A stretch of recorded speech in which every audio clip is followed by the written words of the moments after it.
আপনাদের যাদের মন শক্ত, অনেকের চোখ দিয়ে পানি নামে না।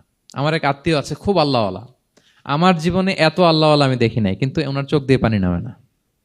বারবার এসে আমারে বলে যে মিজান কি করবো বলো, তুমি একটু মোনাজাত ধরো। আমার মনে আছে আমি ওনাকে নিয়ে মোনাজাত ধরতাম, তো ওনার কান্না আসে না চোখ দিয়ে। এত আল্লাহওয়ালা, খুব ভালো মানুষ, কিন্তু চোখ দিয়ে পানি নামে না। এটা অনেকের হয়, নানা কারণে হয়। তো আল্লাহর হাবিব সাল্লাল্লাহু আলাইহি ওয়াসাল্লাম বলেছেন, কারো যদি চোখ দিয়ে পানি না নামে বা হৃদয় নরম না হয়, তারা যেন এতিমের মাথায় হাত বুলিয়ে দেয়। এক সাহাবী এসে বলেন, ইয়া রাসূলুল্লাহ, আমার হৃদয়টা বড় শক্ত, হৃদয় নরম হয় না। রাসূল সাল্লাল্লাহু আলাইহি ওয়াসাল্লাম বললেন, তাই?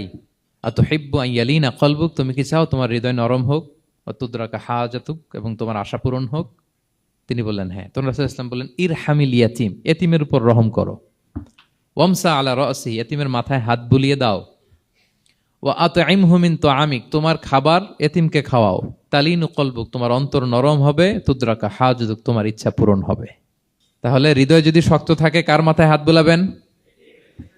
বুলাইছেন কখনো? খুঁজে খুঁজে হাত বুলাবেন। বাংলাদেশে তো অনেক অরফেনেজ আছে, অনাথ আশ্রম, ওখানে যাবেন। সুযোগ হলে একদিন যে একটু লাঞ্চ করলেন ওদের সাথে বসে, ডিনার করলেন, একসাথে খেলেন, ওদের মাথায় হাত বুলিয়ে দিলেন, সাধ্যমতো কিছু উপহার হাতে তুলে দিলেন, আপনার ইচ্ছা পূরণ হবে আর আপনার হৃদয় নরম হবে ইনশাআল্লাহ।